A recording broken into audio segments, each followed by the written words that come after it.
Standing on the platform of truth. Pioneer Health and Missions.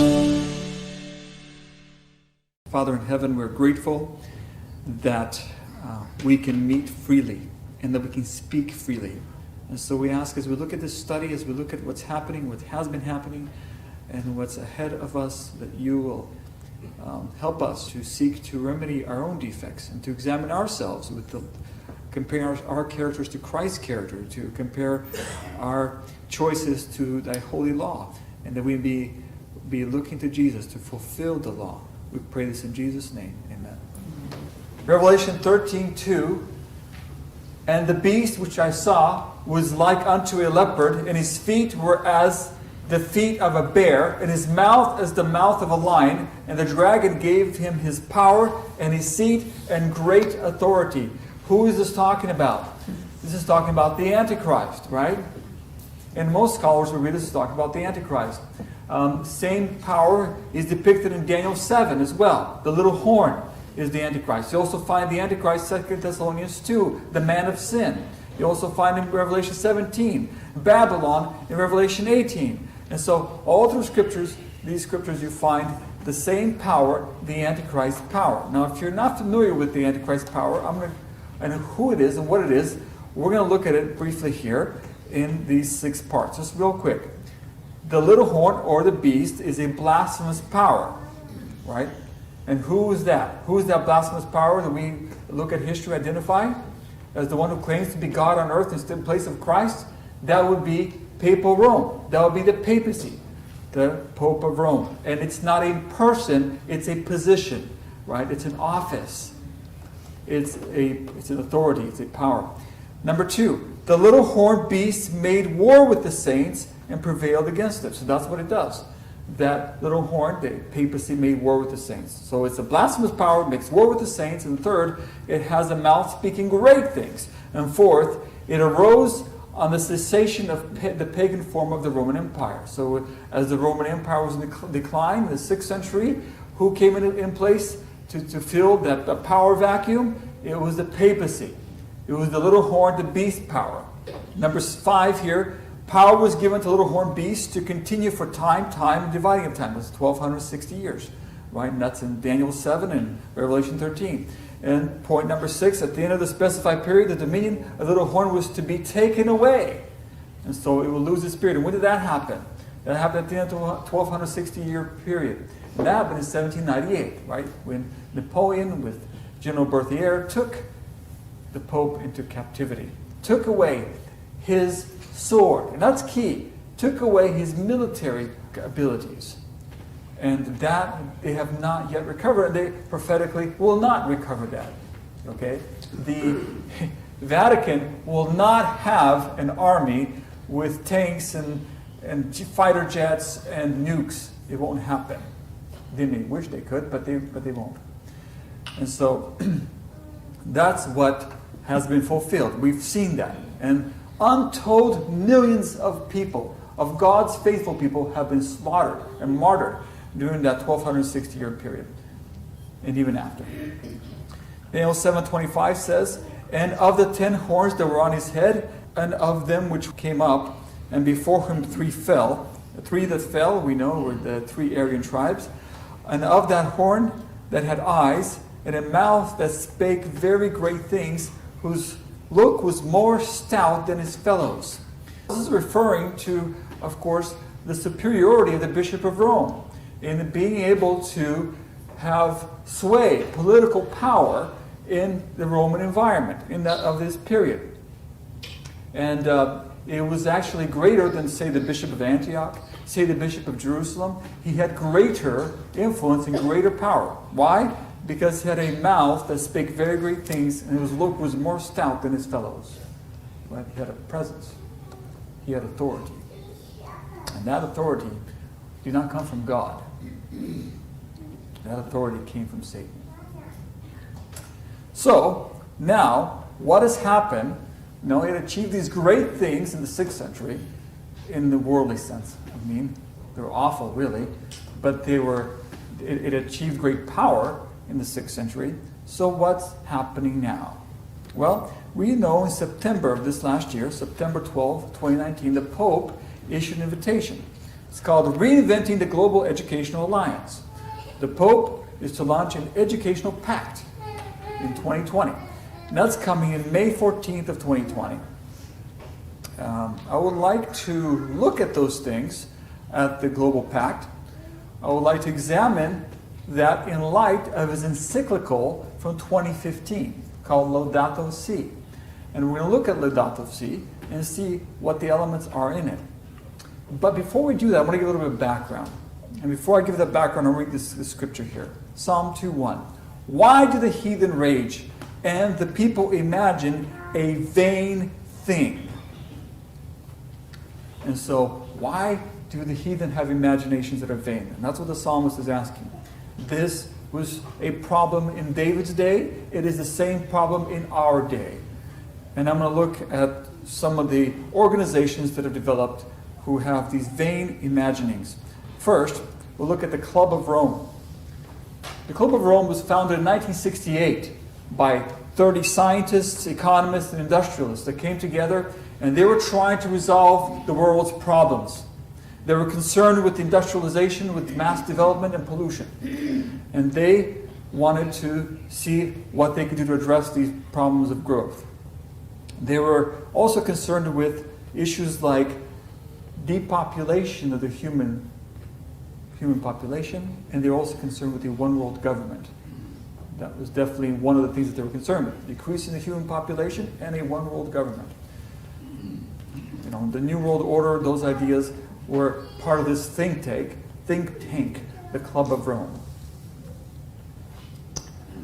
Now, depopulation, this is sort of taking its own thing this last year. We had a birth strikes in June. This is June 26th article of last year.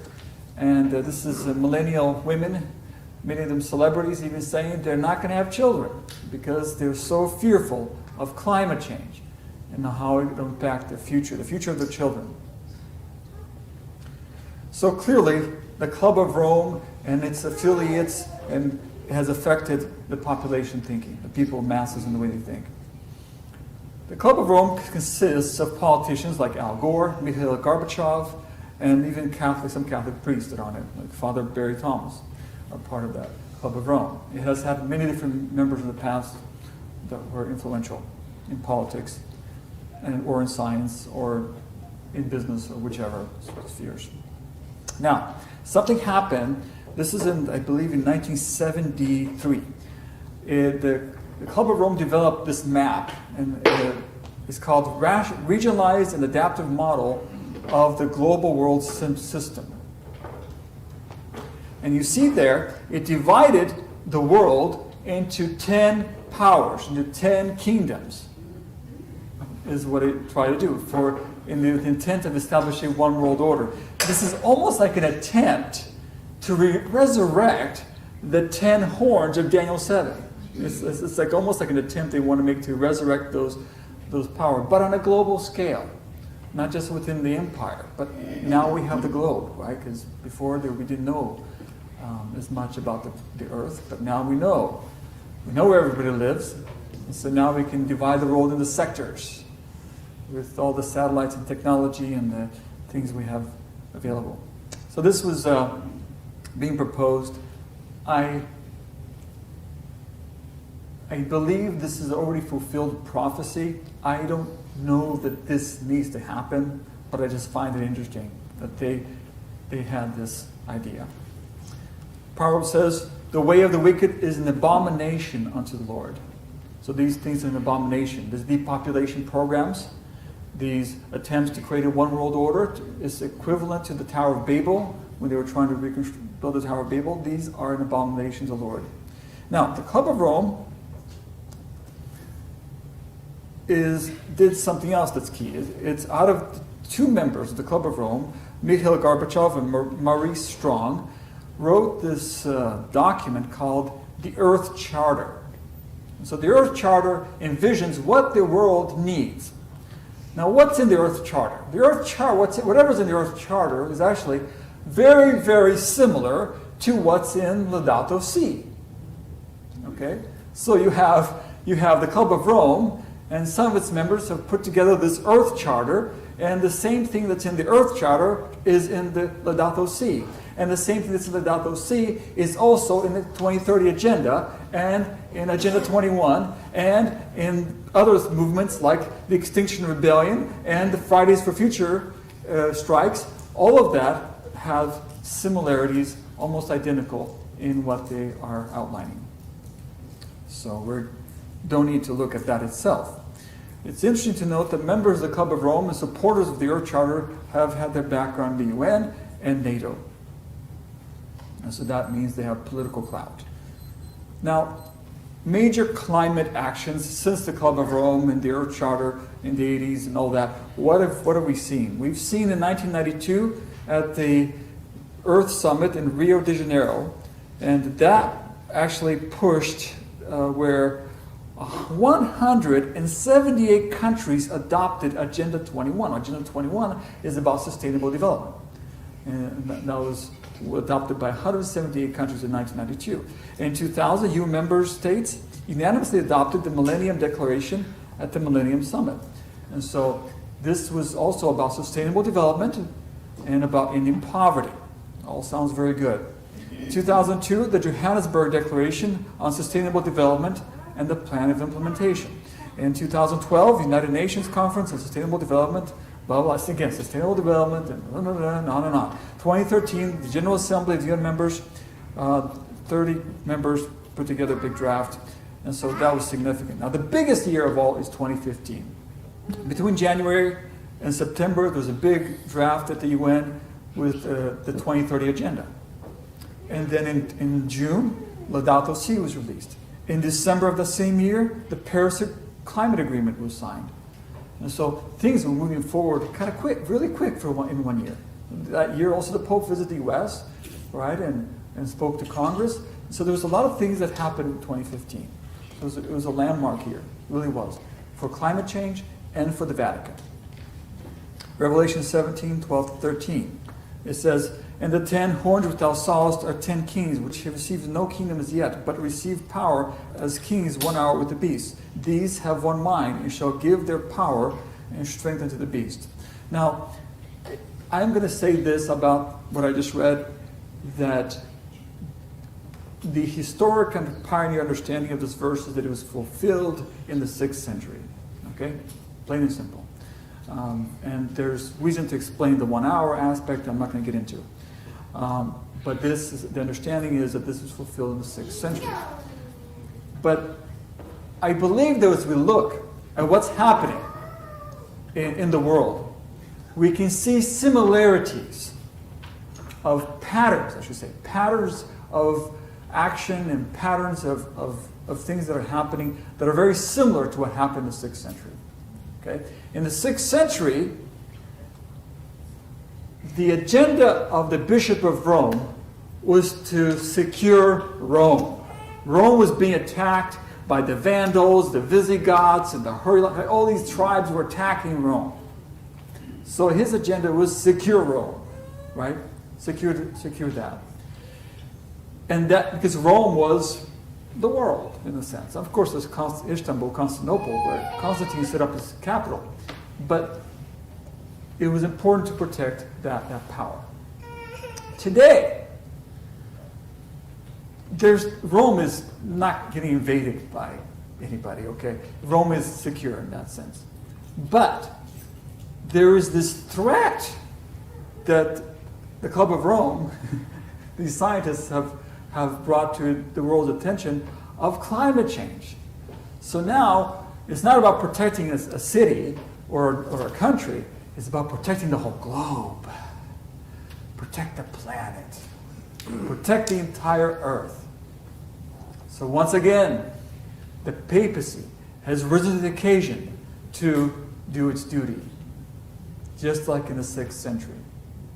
And in doing so, what it has to do is it has to bring the powers of the earth to have one mind.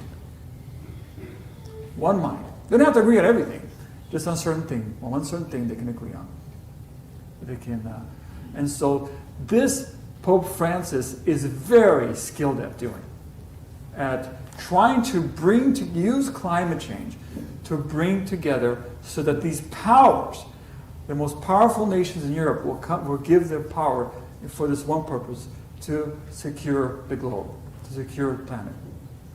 And we're going to see this has some big implications on a lot of things. Laudato Si. Praise be to you, my Lord. There are 4 parts we'll look at. Number 1, solidarity, the environment, and sustainable development. And so in order to do this, the Pope does this. And through his policy, he shall cause craft to prosper in his hand. Just like in the 6th century, he today does the very same thing. He has policy that causes deceit and craft to prosper. And back then, it was primarily dealing with the Trinity. And today, the Trinity is, I believe, connected to it. And so is Sunday. It is connected to it. Back then, of course, they wanted to secure Rome. Today, we want to secure the globe. Yeah, but it's a different approach. We require, Pope says, a new universal solidarity. We require what? A universal solidarity, he says. We can no longer speak of sustainable development apart from an intergenerational solidarity. What?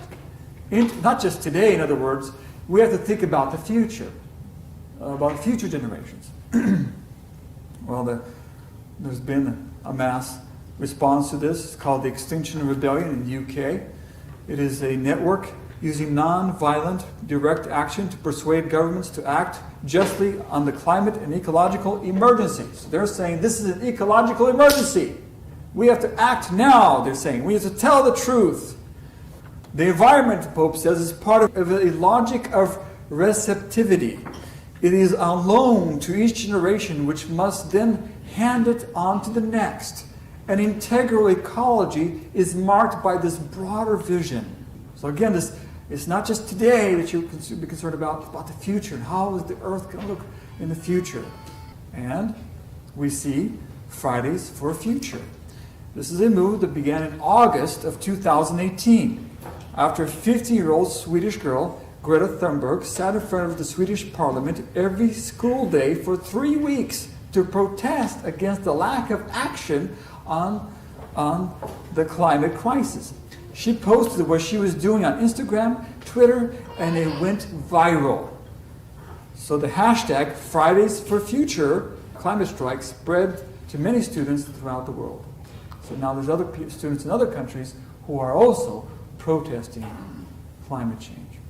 Because of us, Pope says, thousands of species will no longer give glory to God by their very existence, nor convey the message to us. We have no such right, he says. And the Extinction Rebellion echoes the same thing. It calls the government to declare a climate emergency, and it's to bring the net zero greenhouse gas emissions. So in other words, zero. You have a weed eater, that has to go in the trash. Or get recycled, or do something with it. Can't use a weed eater. You have a lawnmower, can't use that. Car, definitely not. And so zero. All electric. Or something. I don't know. And the purpose is to halt the extinction of species. To halt the extinction of species. In February of 2019, Lake Erie, because it was so polluted so often, it was declared to be a person. And so citizens now could sue on behalf of Lake Erie. And so to protect the lake. And so it has, this is part of a developing rights of nature movement. Rights of nature movement. It's interesting. And my mind goes to pantheism. That's something I will look at in the future, not today, but it's sort of interesting that this is a rights of nature movement. And the Pope has said in so many words as well. He says, because all creatures are connected, each must be cherished and loved with respect, for all of us as living creatures are dependent on one another. Now, I would argue we depend on God. And as we depend on God, we seek to help one another, to provide, to help each other, and to support one another. But we do not depend primarily on one another. And I definitely do not depend primarily on nature. I depend on the maker of nature. Of course, there's this indigenous tribe. Of course, they don't believe these things in Australia. And they have passed a bill to protect this river. The Awatupwa bill was passed to protect the Wanganui River. It's as a living person as well as the Lake Erie. And these indigenous people, look, they're protesting against this river. And they have this, they believe the river has spirits, spirit guardians. And so they're speaking for the river here. It says, many indigenous communities recognize nature as subjects with persons who are deserving of protection and respect rather than looking at it as merchandise or commodity. That's almost those words are almost the same as what I read in the Pope's encyclical, Laudato Si. Pope also says we have to consider interdependence. Interdependence obliges us to think of one world with a common plan. One world with a common plan, because we're interdependent. Again, that goes back to that false idea that we depend on nature or we depend on one another. No, we depend upon God primarily. Jeremiah 17:5 says, thus says the Lord, cursed be man that trusteth in man, and maketh flesh his arm, and whose heart departeth from the Lord. It says, cursed be man, that man that does this. The globalists have echoed the same idea. They said, as one Vision of Earth website says, all the people would adhere, if we had a one world government, to the same rules and be answerable to the same final authority, and all people would rely on the same institutions, provide safety and services. In other words, the whole world would unite as a single country. The principle of subordination of private property to the universal destination of goods, and thus the right of everyone for their use, is a golden rule of social conduct and the first principle of the whole ethical and social order. Give up your property rights. Give up your rights. That's what the Pope is calling for. For the universal destination of goods. Now, the question I have is, why doesn't he give up? The Vatican has vast holdings of very valuable real estate. Why don't they lead the way? Why don't they start giving up their real estate rights?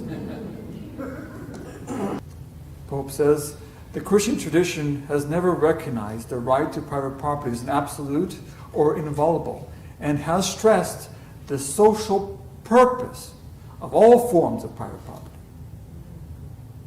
The Bible says, for the poor shall never cease out of the land. Therefore I command thee, saying, thou shalt open thy hand wide unto thy brother, and to thy poor, and to thy needy in thy land. So it doesn't say to give up your property. It doesn't say that you give it up, but God asks us to give and to help those in need.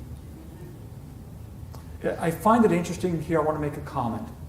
And this is from Max Weber. He recognized that Protestant nations, and this is in the early 1900s, he passed away since, but Max Weber recognized that Protestant nations were substantially wealthier than Catholic nations. All the Catholic nations are in the red. Whether it's South America, or whether it's Spain, or whether it's Portugal, they're not doing as well as the other nations are doing, as the ones that have Protestant roots. So Protestant nations actually have dealt, my point here is they have dealt with these issues relatively better, I'll put it that way. They haven't been great. I'm not saying they've met the biblical ideal. That's not my point. But they've done a whole lot better than Catholic nations have done. A whole lot better. And so for him as a Catholic to sit there and point fingers at the West, at these Protestant nations, tell them, you're not doing good enough. Like, well, look at yourself in the mirror. You've done a lot of evil with your system of indolence and lack of industry, your system of false doctrines, and this socialist idea of take from the rich and give to the poor. This has impoverished many nations. John Paul II, clearly explained that the church does not indeed defend the legitimate right to private property, but she also teaches no less clearly that there is always a social mortgage on all private property in order that the goods may serve the general purpose that God gave them. So your private property has a social mortgage. So if they deem that they need it from you, they can take it. You shall not do unrighteousness in the judgment. Thou shalt not respect the persons of the poor, nor honor the person of the mighty, but in righteousness shalt thou judge thy neighbor. The Bible tells us not to unrightly give preference to the poor. We are to deal justice and fairness to the poor, but not in a just matter. Proverbs tells us, better is the poor that walketh in his integrity than he that is perverse in his lips and is a fool. This is from a website called VOX, Voice, Latin for voice. Better land management can limit climate change, but it means taking on thorny issues like land tenure and dietary change. So the Pope says your property is a social mortgage. And this article, this is a secular article, saying that we need to take on issues like land tenure. You know what tenure is? It means that there are conditions under which you can occupy what you own. And if you don't meet the conditions, well, you lose it. It's not yours anymore. Right? Land tenure. And so they take on that and dietary change. Now, out of this has also been born this whole vegan movement. There's something else that's developing as well along these lines. And there's a farm called Protofarm. It raises a species of beetle called buffalo beetle. It raises the larvae for production into insoluble powders that can be mixed up into items like nutrition bars, sports drinks, and also into tofu-like protein, cake-like, right? And it can be cooked or grilled like meat. So you can put in your burgers. So you can take that larvae, turn it into a powder, you can serve it as protein. Anyway, this is some of the ideas that save the planet that are out there. And that's from the UN, by the way, one of the experiments.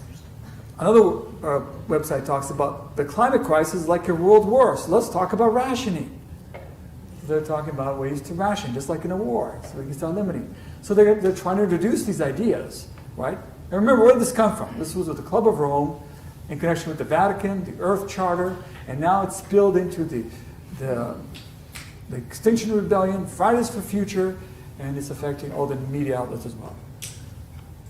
The article here talks about rationing not only in terms of food, but in terms of gasoline and air travel as well, rationing your travel. And there was actually another article I read about some celebrities who are from the UK who are considering quitting their jobs so they can not travel as much, because with their jobs they have green cards, and they've been traveling to the US to do their Hollywood stunts, and then they go back to UK, back and forth. Too many air miles, too much pollution they're releasing. So there's some of them are considering, giving up their jobs. Right? Universal solidarity. The common good. We read how through his policy also he shall cause craft to prosper in his hand, and he shall magnify himself in his heart, and by peace shall destroy many. And so he's doing it. Just like he did in the 6th century, he's doing it today. One authority source of oversight and coordination is the law, which lays down rules for admissible conduct in light of the common good. He also says, because the stakes are so high, we need institutions empowered to impose penalties for damages inflicted on the environment, but we need also personal qualities of self-control and willingness to learn from one another. And so we need to be willing to give up things, and we need to be able to, make way for the common good, Well, this has hit us as well in California. I don't know how you're aware, but the last 2 governors have a heavy background in Jesuit education. Governor Brown was actually wanting to become a Jesuit priest, and he switched course and went into politics. Governor Newsom, he was trained at a Jesuit university. This is affecting our state as well, is what my point is. And so indoor water use standards are coming in. And so the whole idea is that by, I think, 2023, they want each household to only use 55 gallons per day, per person. Well, no, not a household, per person. Each person, only 55 gallons. And if they don't, then the water district gets fined. And if it's Not a drought, it's about $1,000 a day they're fined for not meeting the quota. If it's in a drought situation, the water district will be fined $10,000. And do you think that the water district will take those fines and not pass them on to you as well? Yeah. So the common good. So shorter showers for the common good.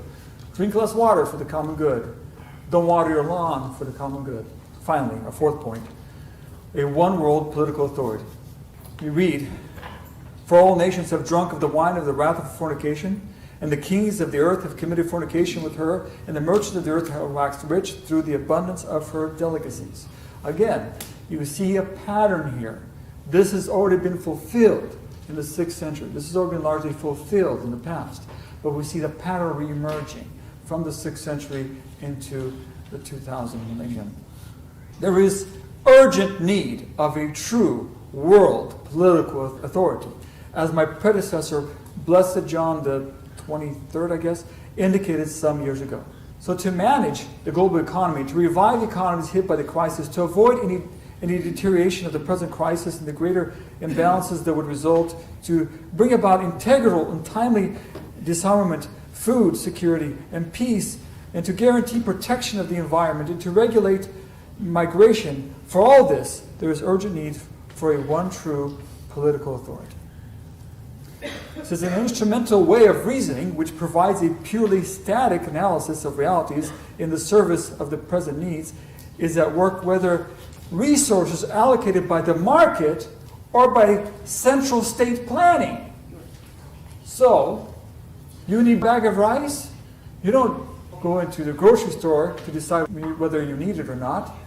You go to the government agency. And you fill out papers, see how much you need. And they give you probably something. This is, okay, you can go get what you need. It's going to be decided by a central state planning. Do you see how this can set up for the mark of the beast, where no one can buy or sell?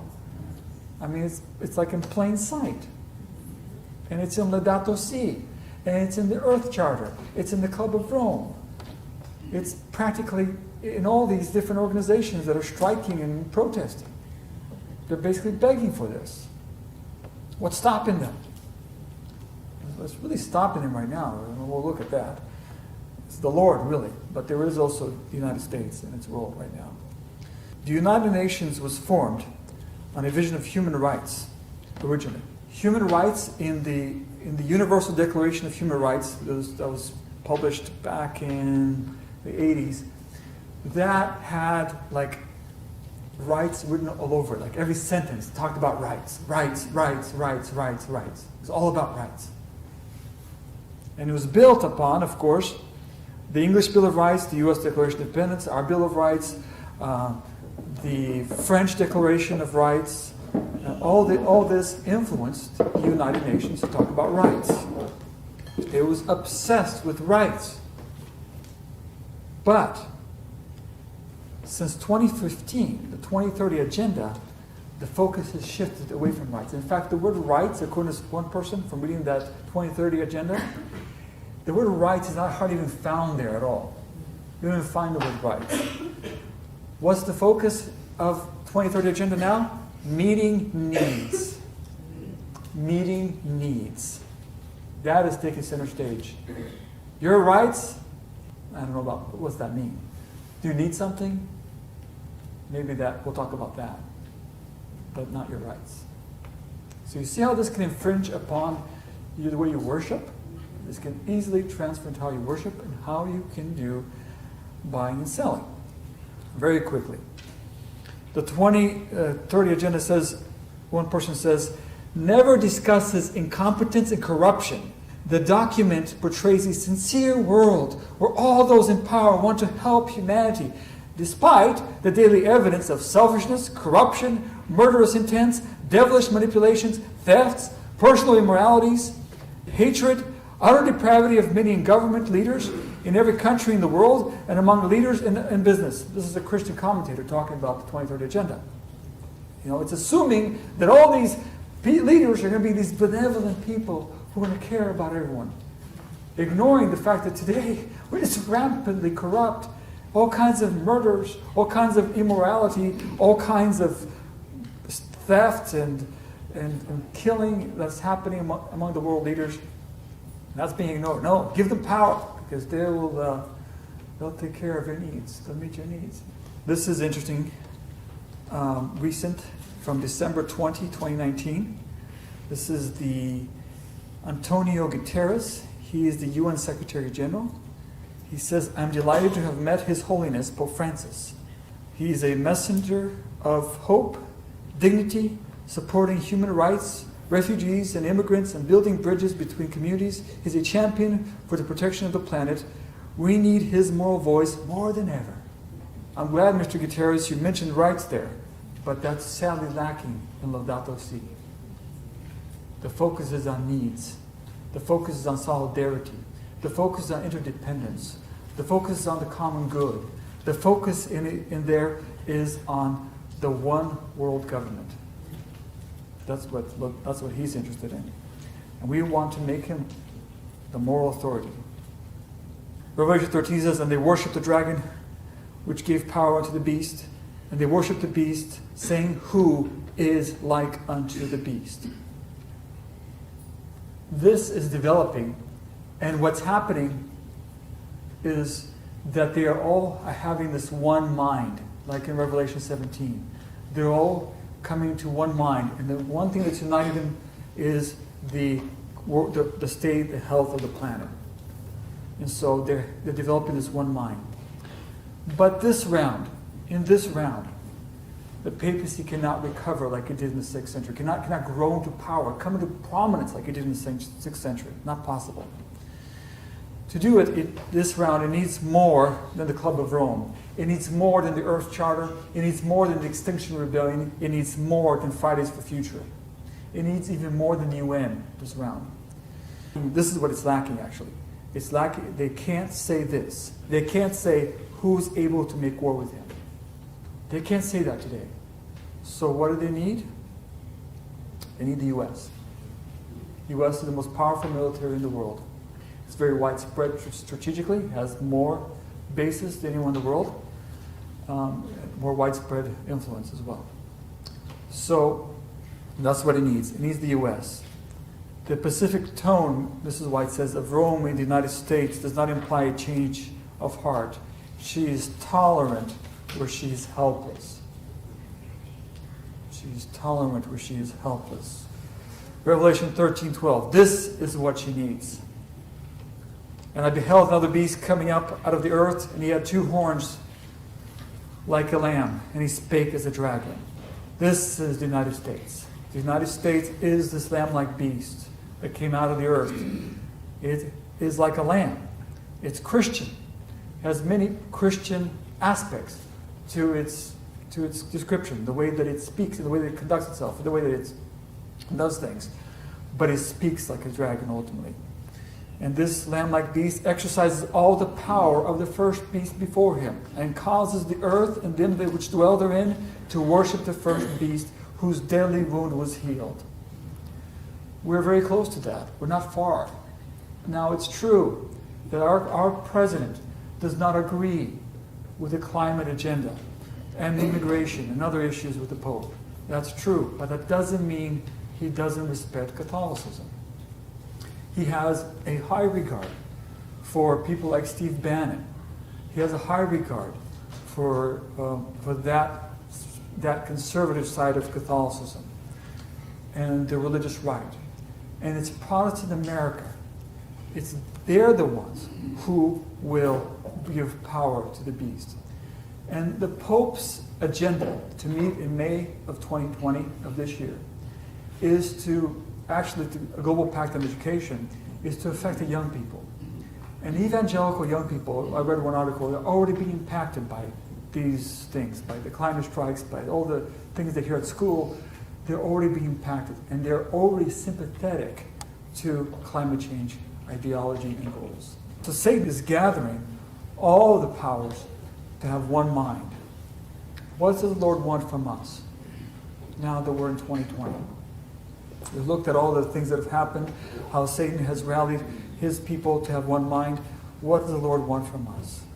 Philippians 2, verse 2 says, "Fulfill ye my joy, that ye be like-minded, having the same love, and being of one accord and of one mind.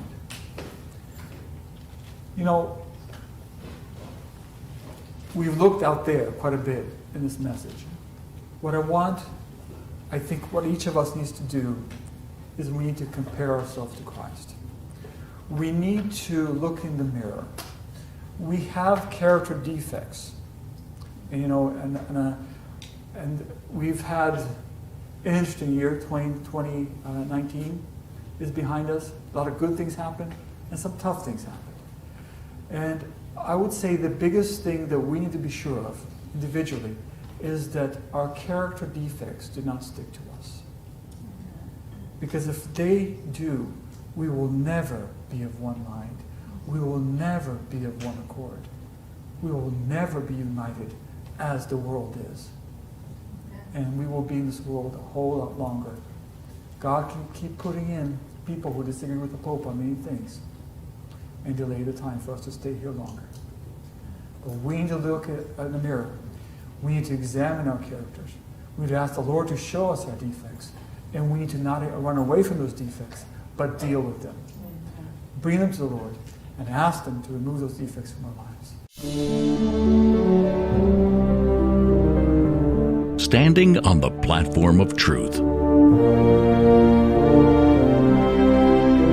Pioneer Health and Missions.